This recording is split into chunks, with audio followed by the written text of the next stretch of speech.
Nabi menyarankan para sahabat, sempurnakan rukuk dan sujudmu. Itu bukan hanya praktek, tapi hati harus sempurna menghormati Allahnya. Fahamlah kamu, ngertilah kamu siapa Tuhan yang kau hormati dengan penghormatan rukuk dan sujud. Jadi kalau rukuk sama sujud, niatlah menghormati Allah. Dari saking hinanya diri kita sampai wajah kita, wajah yang anggota tubuh yang mulia ditaruh di bawah, sampai dari saking bawahnya sampai lebih rendah daripada pantat kita. Itu hikmahnya di situ.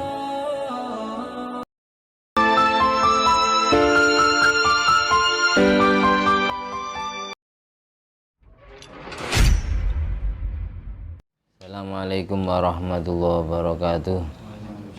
Bismillahirrahmanirrahim. Alhamdulillah ba'ithi habibi Muhammadan bil huda wa dinil haqqi liyudhiru ala dini kullih.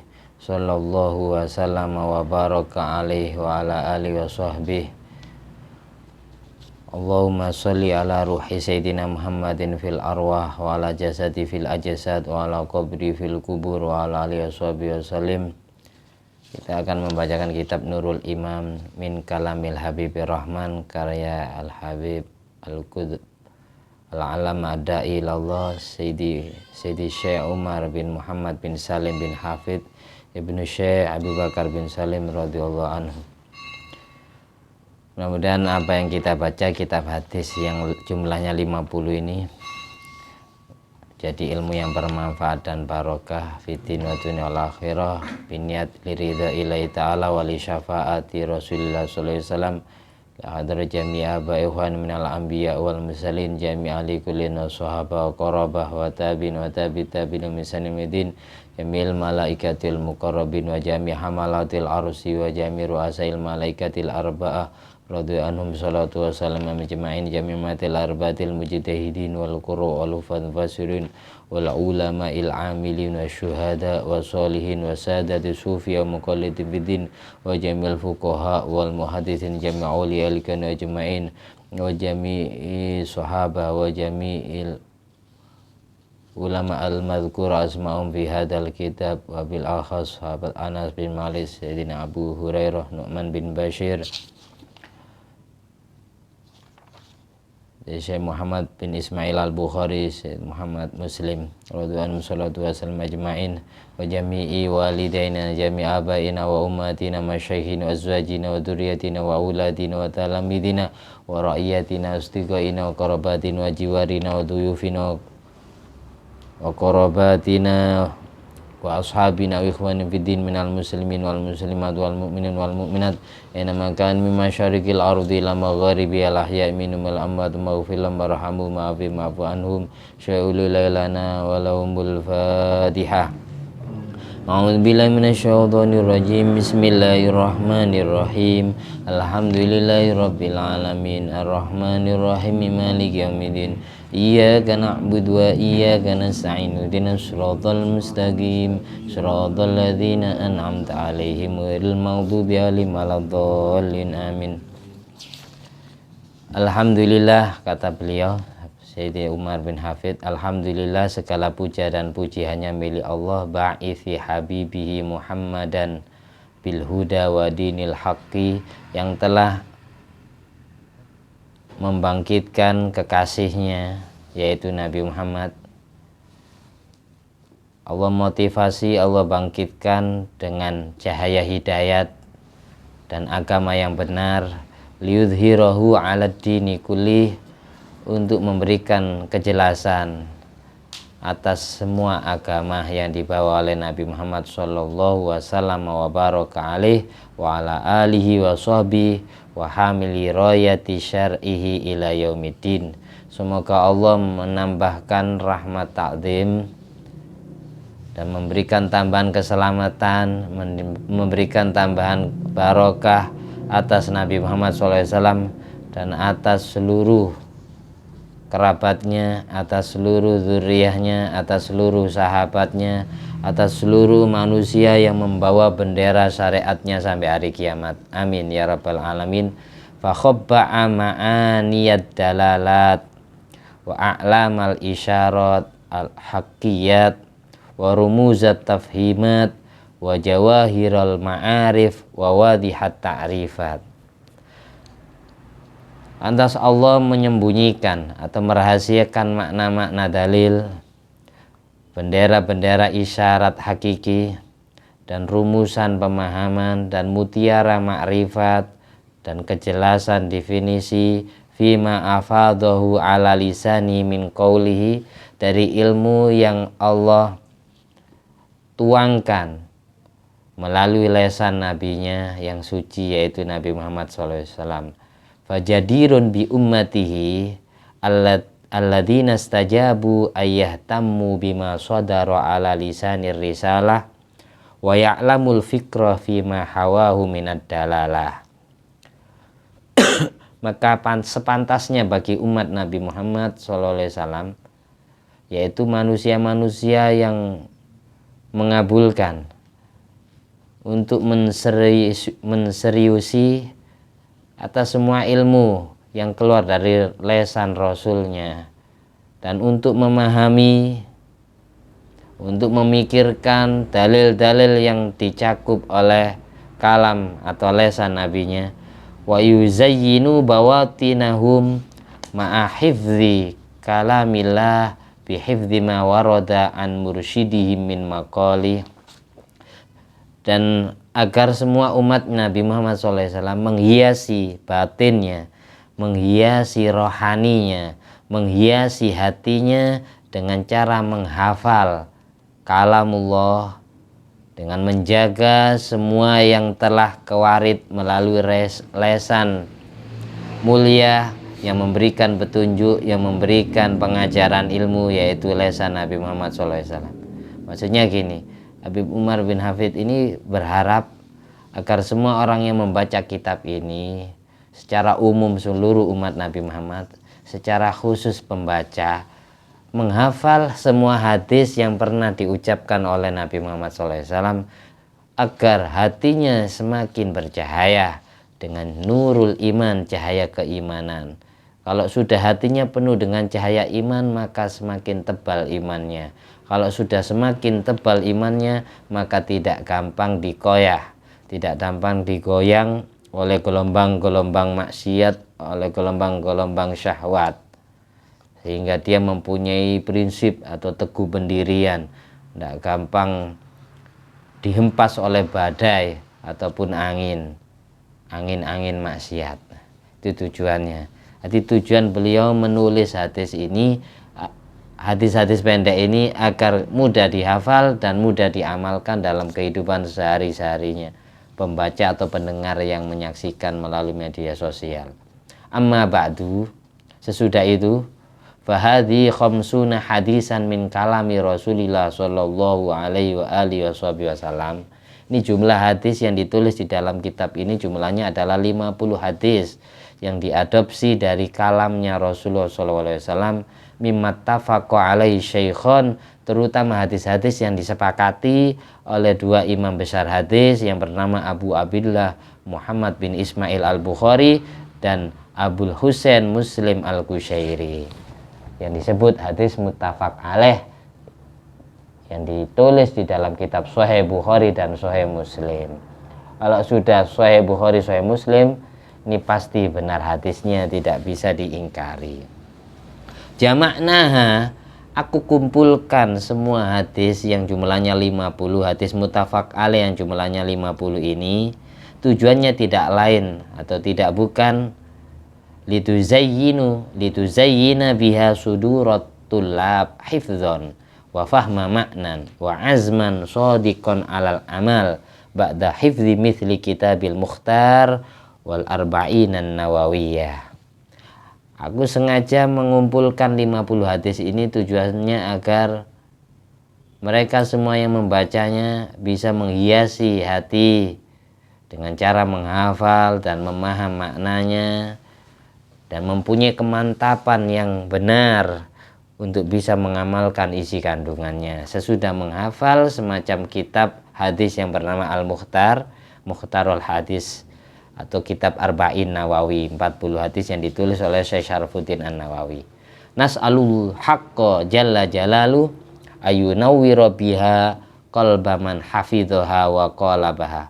Aku berdoa kepada Allah, kita semua berdoa kepada Allah Jalla Jalalu yang maha besar keagungannya, agar Allah menyinari hati pembacanya, agar Allah menyinari jasmani pembacanya, dan jasmani rohaninya bersinar dengan nur Allah, dengan nur iman, dengan nur Nabi Muhammad SAW, bagi pembaca maupun yang menghafalkannya, apalagi yang mengamalkannya.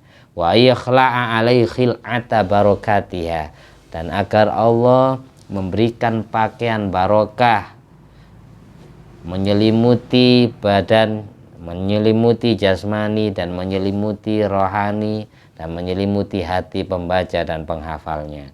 Wa yaftahalahu baban min fi rumuziha wa dalalatiha ihtada yajtabi hali samaratiha fi hayatihil ula wal ukhra. Dan semoga Allah membukakan pintu rahmat untuk dapat memahami rumusan dan dalil-dalilnya 50 hadis tersebut, sehingga tingkah lakunya dapat memetik atau memanen buah daripada 50 hadis ini untuk bisa diamalkan dalam kehidupan sehari-hari mulai dunia sampai akhirat, sehingga bermanfaat untuk urusan dunia dan bermanfaat untuk urusan akhiratnya.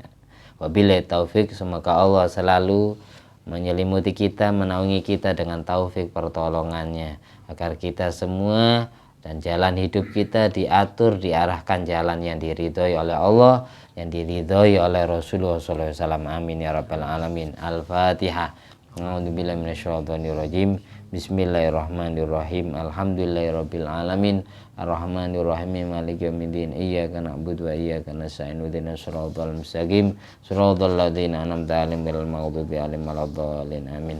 Hadis yang kita baca 5 sebagai tabarukan pertemuan pertama. Saya baca 5 hadis dulu. Hadis pertama, an Anasin radhiyallahu taala anhu anin Nabi sallallahu alaihi wasallam qala, ngendika sinten Rasul, atimu nyempurnaaken sira kabeh ar-ruku'a ing ruku' wa sujud lan sujud. Fa walladzi maka demi pangeran nafsi kang utawi jiwa raga ingsun biyadihi iku ing dalem ngersani alladzi.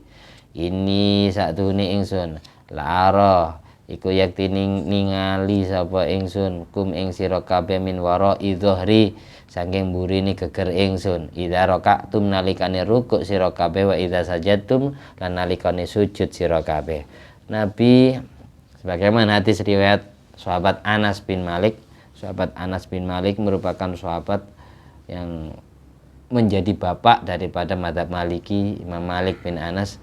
Dan sahabat Anas bin Malik ini termasuk salah satu sahabat yang Nabi langsung mendoakan agar diberi kebarokahan umur, karena umurnya beliau panjang, diberi kebarokahan anak turun, semua anak-anak beliau jadi ulama besar, jadi orang alim, penghafal Quran, penghafal hadis, termasuk Imam Malik bin Anas, dan diberi kebarokahan harta benda, sehingga beliau termasuk sahabat yang paling kaya, panjang umur ya, kaya anak turun yang soleh solihah, dan kaya harta benda. Ini sahabat Anas bin Malik. Anas bin Malik pernah mendengar Nabi menyampaikan pada saat sehabis sholat, Nabi Muhammad SAW mengimami sholat, terus sesudah sholat Nabi bilang gini, atimur ruku' awas sujuda, sempurnakan rukuk kalian, sempurnakan sujud kalian. Fa wallahi alladzi nafsi biyadi, demi Tuhan yang mana jiwa ragaku ada di dalam tangan kekuasaannya, demi Allah yang menciptakan langit bumi dan seisinya, inni la'arakum min wara'i dhahri idza raka'tum wa idza sajadtum. Demi Allah, aku bisa melihat kalian pada saat kalian rukuk di belakangku, pada saat kalian sujud di belakangku. Nabi ini kayak Allah kasih pandangan matanya Rasulullah SAW bisa melihat dari arah depan dan arah di belakangnya. Jadi Nabi Muhammad SAW ngerti kalau sahabatnya rukuk sujudnya kurang sempurna. Sungguh, aku diizinkan oleh Allah, diizini bisa melihat kalian yang ada di belakangku. Aku diizini oleh Allah bisa melihat kalian yang ada di belakang punggungku. Ketika kalian rukuk, ketika kalian sujud, aku paham kalian sujudnya seperti apa, rukuknya seperti apa. Itu Nabi dikasih tahu. Makanya rukuk itu yang sempurna, rukuknya yang sempurna. Jadi kalau rukuk kan sunnahnya ini megang dengkul, tangan ini megang dengkul. Dalam keadaan jari-jari tangan sunatnya direnggangkan. Ya sunat gitu. Ketika sujud, jari-jari tangannya sunatnya dirapatkan atau dikerepkan gini. Ketika rukuk renggang, ketika sujud rapet. Ini adab tangan ketika kita sujud atau rukuk. Jadi ketika rukuk sunatnya tangan itu renggang, megang dengkulnya renggang gini. Ketika sujud sunatnya rapet. Gitu. Kalau laki-laki ya sunatnya direnggangkan.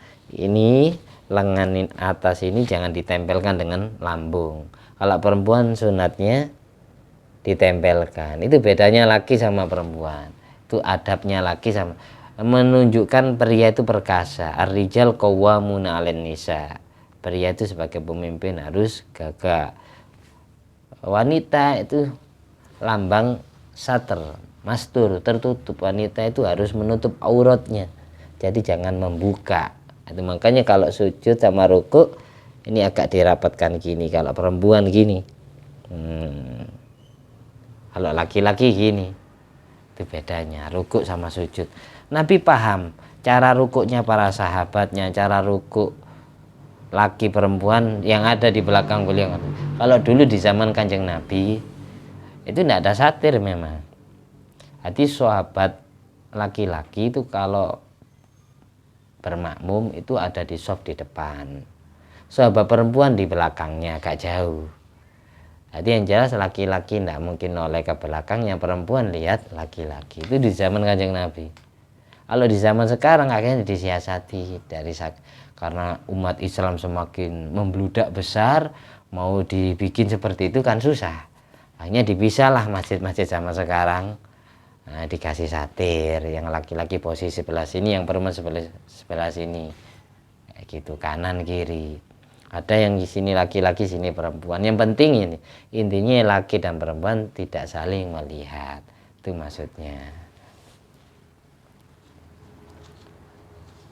Mungkin tanda-tanda kebesaran para sahabat dengan Nabi itu ya ruku, ahli ruku dan sujud. Itu disebutkan di dalam Taurat dan kitab Injil. Masaluhum fit Taurat wa masalum fil Injil. Kayak gitu. Simaum fi wujuhim min atharis sujud. Tanda-tanda kebesaran sahabat itu di wajahnya ada bekas sujudnya. Wajahnya berseri-seri bercahaya.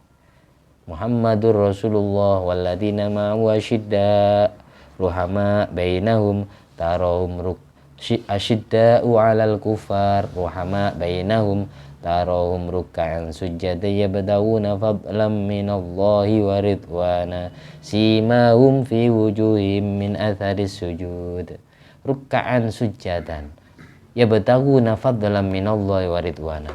Para sahabat Nabi itu kalau rukuk dan sujud tujuannya adalah yabtaguna fadlan minallahi ridwana, mencari ridhonya Allah. Jadi harus paham siapa Tuhan yang kita rukui, siapa Tuhan yang kita sujudi. Rukuk dan sujud itu bagian penghormatan. Kalau zaman dulu, zaman kerajaan saja, hamba saya yang menghormati rajanya itu ada yang membungkukkan punggung. Karena rukuk itu bagian dari penghormatan. Penghormatan suci itu hanya pantas dimiliki oleh Allah. At-tahiyatul mubarakatus sholawatut thayyibatulillah. Di antara orang itu menghormati adalah dihormati pakai salam. Ketemu ada yang pakai anggukan kepala, ada yang membungkukkan punggung, ada yang sambil menaruh tangan di dada. Ini penghormatan. Ada yang menghormati orang itu permisi dengan ucapan. Ada yang dengan assalamualaikum. Itu bagian dari penghormatan. Idza huyyitum bi tahiyyatin fahayyu bi ahsana minha aw rudduha. Kalau kalian dihormati dengan sebuah penghormatan, maka balaslah dengan penghormatan yang lebih baik atau yang sama dengan penghormatan orang yang telah menghormatimu. Kalau itu ajaran Quran, kita balas penghormatan orang lain itu ajaran Quran. Jadi contohnya diantaranya gini, tidak harus salam ya.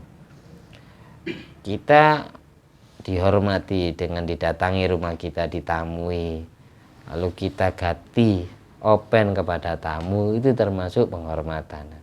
Besok tuan rumah yang telah menghormati kita ini, ketika tuan rumah itu ke rumah kita ya, kita balas penghormatannya dulu. Sekarang kita balas. Fahayyu bi ahsana minha, balaslah dengan penghormatannya lebih baik dari apa yang dia berikan kepada kita. Au mithliha, atau balaslah dengan penghormatan yang sama. Ketika kamu diului salam assalamualaikum, balaslah waalaikumsalam, atau balaslah dengan balasan yang lebih baik, waalaikumsalam warahmatullahi wabarakatuh.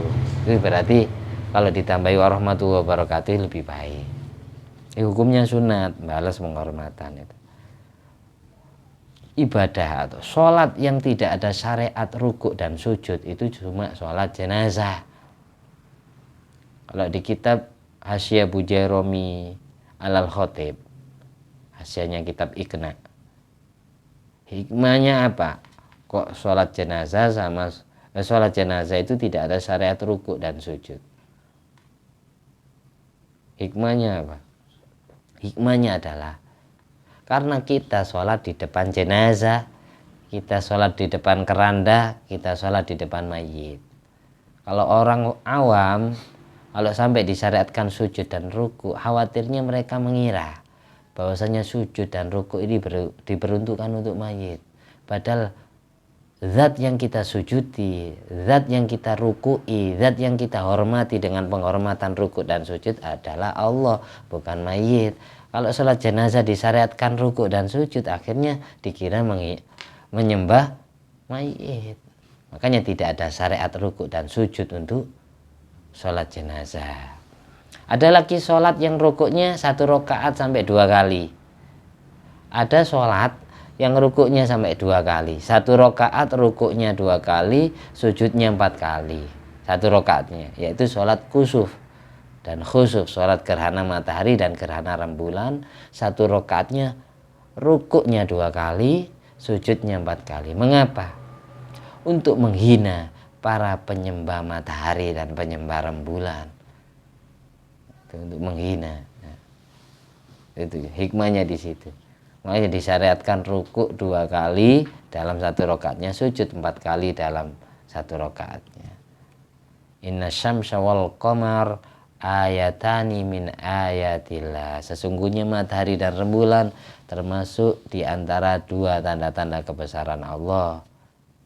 Jadi jangan sampai kita sujudi, jangan sampai kita rukui. Matahari dan rembulan itu ada penciptanya, jadi bukan Tuhan gitu.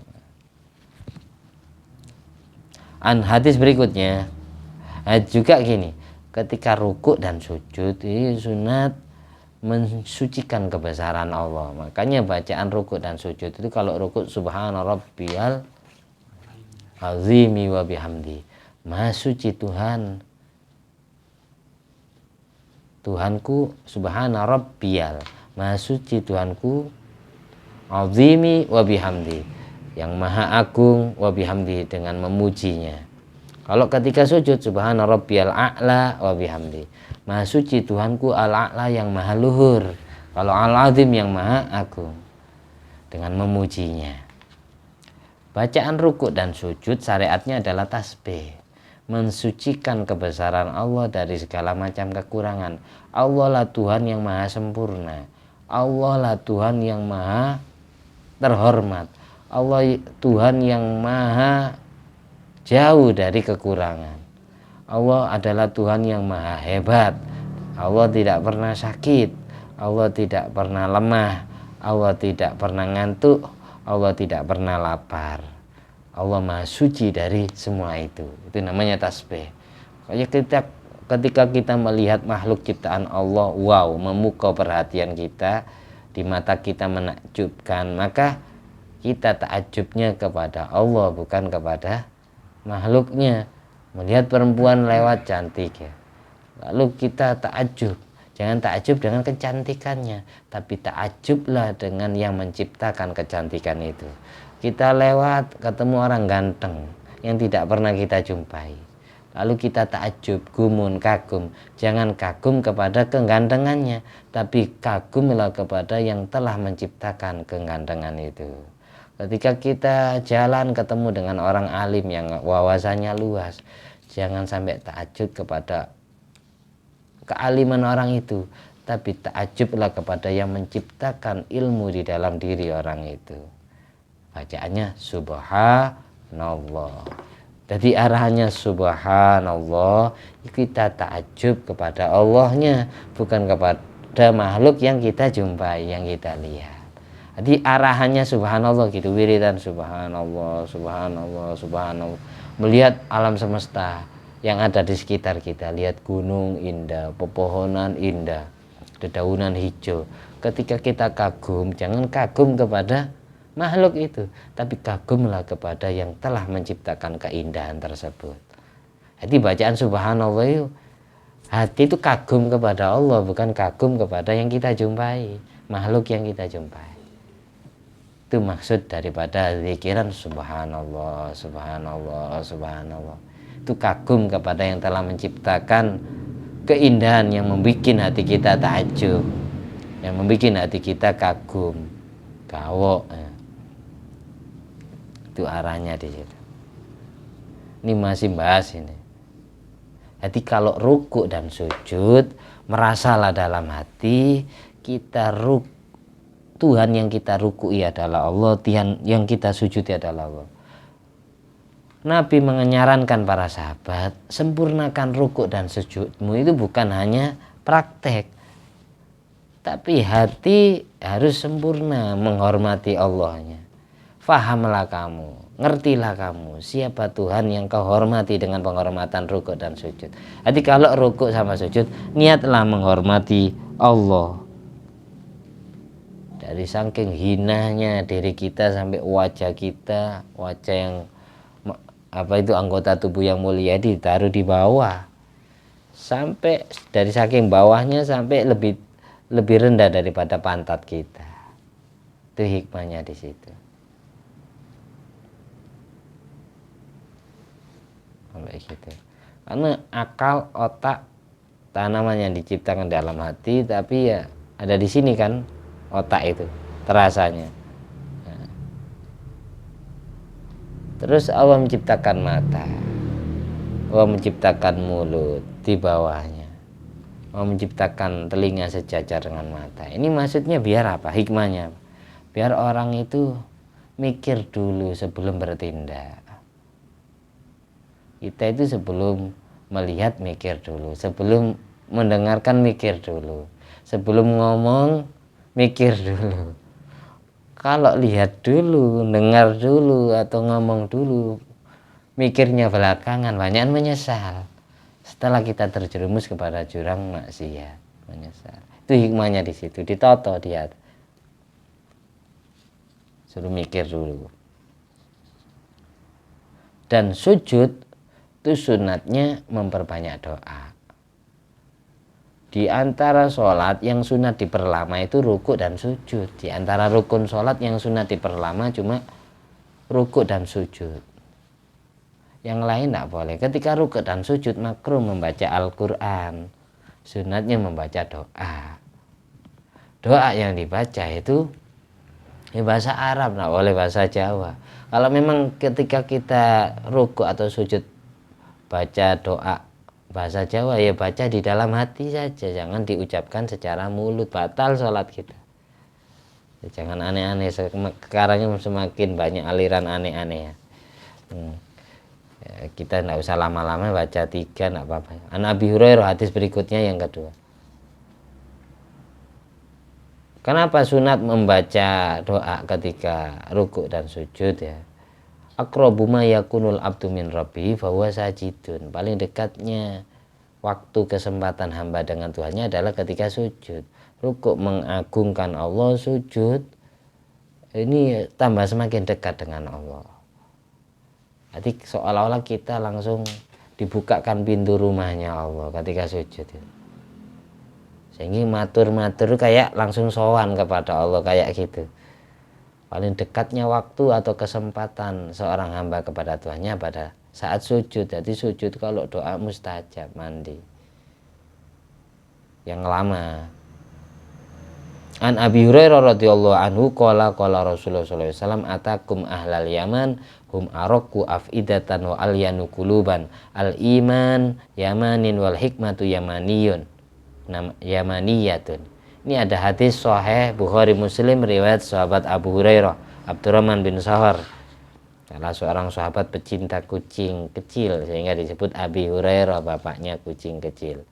Rasulullah SAW mengendikan atakum, telah datang kepada kalian ahlal Yaman, wahai penduduk negeri Yaman, hum araqu afidatan, mereka lah ahli Yaman. Ahli Yaman adalah paling lembut hatinya, wa alyanu quluban, dan paling halus nuraninya, al iman yamanin, iman itu sebangsa Yaman, wal hikmatu yamaniyatun, ilmu manfaat ada di negeri Yaman. Ini maksudnya apa hadis ini? Tanpa kita sadari ada hadis sahih yang menerangkan tentang keutamaan penduduk Yaman. Banyak di Yaman itu anak cucu Nabi. Kalau di pemakaman Zambal semuanya anak cucu Nabi. Semuanya banyak wali kutubnya.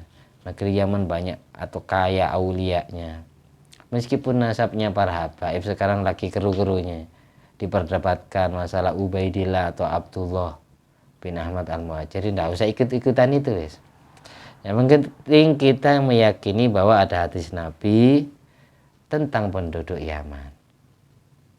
Penduduk Yaman adalah paling lembut hatinya, paling halus nuraninya, iman sebangsa negeri Yaman, ilmu manfaat dari negeri Yaman. Tanpa kita sadari wali songo penyebar dakwah Islam di Indonesia kan anak cucunya Syed Abdul Malik bin Alwi Amul Faqih. Saya nak bahas ke atasnya ya, saya nak mau ikut-ikutan ya. Syed Abdul Malik bin Alwi Amul Faqih. Alwi Amul Faqih ini makamnya ada di Yaman, di Pemangan Zambal. Di pinggirnya lagi agak jauhan dikit itu makam ponakannya Muhammad Faqih Al-Muqaddam. Banyak para habaib yang keturunan Muhammad Faqih Al-Muqaddam. Alwi Amul Faqih bin Muhammad Sohibil Mirbad. Sohibil Mirbad ini orang Oman. Mirbad itu daerah, makamnya ada di negeri Oman. Kalau putranya Alwi Amul Faqih sama Muhammad Faqih Al-Muqaddam ini ada di Yaman. Wali songo anak cucunya Alwi Amul Faqih. Kalau yang catatannya sudah tertulis lama. Alwi Amul Faqih punya anak Amir Abdul Malik Atmat Khan. Amir Abdul Malik Atmat Khan punya anak Abdullah. Abdullah punya anak Syarif Ahmad Sajalal. Syarif Ahmad Sajalal punya anak Syekh Jalaluddin Akbar Hussein. Ini yang terkenal di Indonesia dengan Syekh Jumatil Kubro. Sunan Gresik bin Barokat Zainul Alam bin Syekh Jumatil Kubro. Sunan Ampel Ahmad Ali Ahmad Rahmatillah bin Maulana Ibrahim Asmarokondi bin Jamaluddin Akbar Hussein Syekh Jumatil Kubro. Sunan Gunung Jati Syarif Hidayatullah bin Syarif Abdullah bin Ali Nurul Alam bin Jamaluddin Akbar Hussein Syekh Jumatil Kubro. Sunan Giri Maulana Ali Yakin bin Syekh Wali Lanang Maulana Ishaq bin Maulana Ibrahim Asmarokundi bin Jamaluddin Akbar Hussein Syekh Jumatil Kubro. Jelas semuanya itu dari negeri Yaman. Banyak di Indonesia ini pendakwa-pendakwa, bukan hanya di Indonesia, di negeri-negeri lain pun banyak pendakwa dari negeri Yaman. Makanya Nabi menyampaikan seperti ini. Penduduk Yaman adalah araqu afidatan wa alyanu quluban, yang paling lembut hatinya dan yang paling halus nuraninya. Al iman yamanin, iman itu datangnya dari Yaman. Wal hikmatu yamaniyatun, ilmu manfaat juga datangnya dari negeri Yaman. Itu mau diakui maupun tidak, ini hadis sahih. Saya tidak mau dukung yang mana saja, yang penting saya nyampaikan hadis ini. Saya tidak mau ikut perdebatan nasabnya para habaib, nasabnya para wali songo, tidak mau ikut saya. Yang penting ada hadis sahih yang menerangkan bahwasanya negeri Yaman ini pernah disinggung oleh Rasulullah. Pernah disampaikan bahwasanya iman itu datangnya dari negeri Yaman, ilmu manfaat dari negeri Yaman. Jadi kalau ada orang yang mengakui dia mempunyai luhur ahlu Yaman, tapi tidak aroku afidatan dan tidak alyanu kuluban, tidak lembut hatinya, itu bisa jadi tidak diakui oleh luhurnya, gitu aja. Kalau asli penduduk Yaman itu lemah lembut. Fabima rahmatin minallahi lintalahum, dengan sebab rahmat dari Allah lemah lembutlah kamu Muhammad kepada orang kafir. Walau kunta faddan ghalidhal qalbi lang faddu min haulik, al-ayah. Kalau seandainya kamu kasar cara ngomongnya, keras hatinya, maka niscaya orang kafir akan lari darimu. Walau kunta faddan ghalidhal qalbi lang faddu min haulik. Nabi itu tidak boleh kasar kepada orang kafir cara dakwahnya. Jadi kalau ada orang yang ngaku anak cucu Nabi tapi kasar, berarti tidak ikut leluhurnya. Fabima rahmatin minallahi lintalahum walau kunta faddan ghalidhal qalbi lam faddu min haulik. Atakum ahlul iman ahlal iman hum araku afidatan wa alyanu quluban. Hatinya lembut. Hadis berikutnya, hadis yang ketiga, An-Nu'man bin Bashir radhiyallahu taala anhu. Qala Rasulullah sallallahu alaihi wasallam, ittaqullah wa'dilu fi auladikum. Takutlah kalian semua kepada Allah dan berbuat adillah di dalam anak-anak kalian. Hadis riwayat Bukhari Muslim dari sahabat Nu'man bin Bashir. Nabi menganjurkan kita bertakwa kepada Allah. Yang jelas ini hitopnya kepada semua orang tua, suami istri, suruh jadi orang yang menjalankan perintah Allah dan menjauhi larangannya, dan berbuat adil di dalam putra putrinya. Ngasih sesuatu kepada anak harus adil, tidak boleh pilih kasih, tidak boleh menganaktirikan antara satu dengan yang lain, harus dicintai semua, dibelikan satu dibelikan semua. Ini bukan hanya kepada istri-istrinya yang adil, kepada anak-anaknya pun ya wajib adil. Ya dilu huwa aqrabu littaqwa. Berbuat adillah kalian, karena berbuat adil itu lebih dekat kepada ketakwaan. Jadi orang adil bijaksana itu ya susah. Kadang ya banyak menyimpangnya, banyak pilih kasihnya. Jadi seorang guru kepada murid-muridnya pun kadang tidak adil sikap kita. Khusus yang taat dicintai, yang jarang masuk sekolah, jarang masuk ngaji dibenci, kan tidak adil, berarti masih menganaktirikan. Jadi orang tua gitu, anak yang taat dicintai, anak yang bandel dibenci, yang taat dimanja, suatu saat melanggar pun tidak dipermasalahkan, namanya anak manja kan ya. Jadi tidak boleh pilih-pilih, karena apa? Sifat adil, sifat bijaksana, sifat tidak pilih kasih itu aslinya sifatnya Nabi. Laqad ja'akum rasulun min anfusikum azizun 'alaihi ma 'anittum. Kanjeng Nabi itu mempunyai rasa empati tinggi. Beliau tidak mau menderita, beliau tidak mau bahagia di atas penderitaan umat. Ketika umatnya susah, Nabi ikut susah. Ketika umatnya sakit, Nabi merasa tersakiti. Ketika umatnya maksiat, Nabi juga merasa berbuat maksiat sendiri. Itu azizun alaihi ma anittum. Nabi itu sangat sedih ketika umatnya sedih. Harisun alaikum, yang kedua, Nabi sangat antusias, mempunyai cita-cita tinggi, ingin menjadikan semua umatnya beriman, ingin menjadikan umatnya orang soleh, ingin menjadikan umatnya ahli surga semua, tidak ada yang ahli neraka. Umat yang bandel maupun umat yang taat, umat yang ahli ibadah maupun umat yang ahli maksiat, umat yang masih kerabatnya maupun yang bukan, umat yang masih sahabatnya maupun yang bukan, umat yang masih anak cucunya maupun bukan, ingin dimasukkan surga semua. Jadi tidak ada gunanya kita berantem urusan nasab. Kayak gitu. Semuanya dicintai oleh Nabi, ingin dimasukkan surga.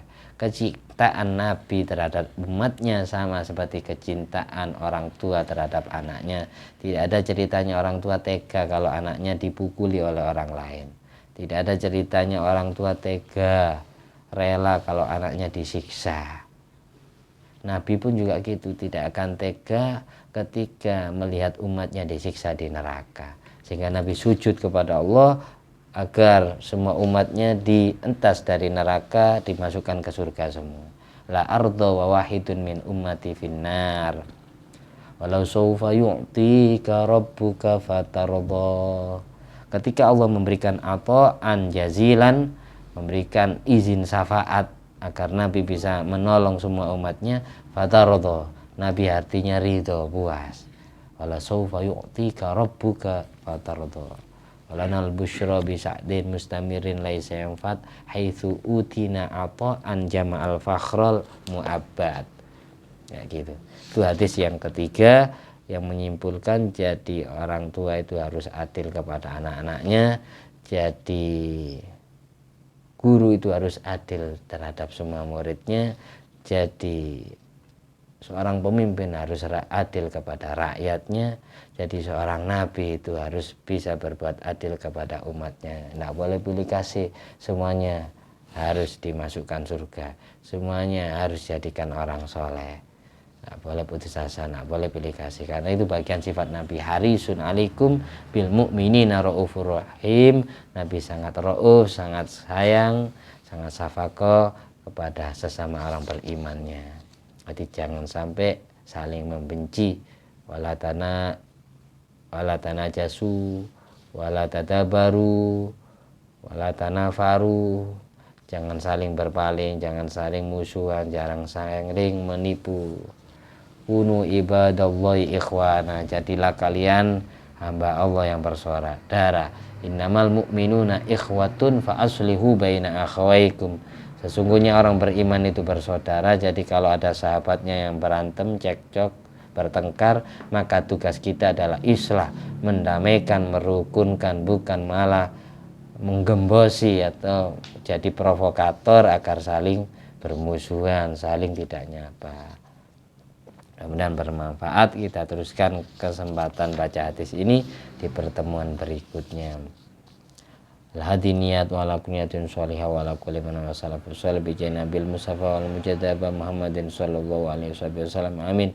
Bisiri asraril Fatihah. A'udzubillahi minasyaitonir rajim. Bismillahirrahmanirrahim. Alhamdulillahirabbil alamin arrahmanir rahim maliki yaumiddin. Iyyaka na'budu wa iyyaka nasta'in ihdinas siratal mustaqim. Shiratal ladzina an'amta 'alaihim ghairil maghdubi 'alaihim waladdallin. Amin. At-tahiyyatul mubarakatus shalawatut thayyibatu lillah. Assalamu alayka ayyuhan nabiyyu wa rahmatullahi wa barakatuh. Assalamu alayna wa ala ibadillahi sholihin. Asyhadu an la ilaha illallah wa asyhadu anna Muhammadar Rasulullah.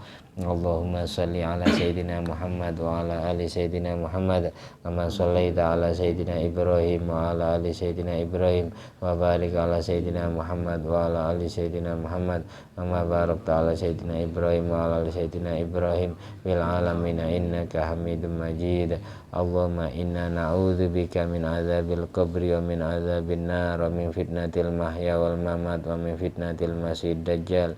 Allahumma inna ala dzikrika wa syukrika wa husni ibadatik. Allahumma salli ala Sayyidina Muhammadin wa ala ali Sayyidina Muhammad.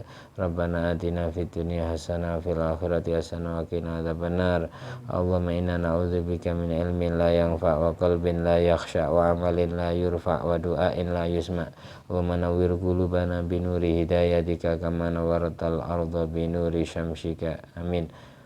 Allahumma sholli ala ruhi Sayyidina Muhammadin fil arwah wa ala jasadi fil ajsad wa ala qabri fil kubur wa ala sahbihi wasallim bi fadli subhana rabbika rabbil izzati amma yasifun wa salamun alal mursalin walhamdulillahi rabbil alamin. Assalamualaikum warahmatullahi wabarakatuh.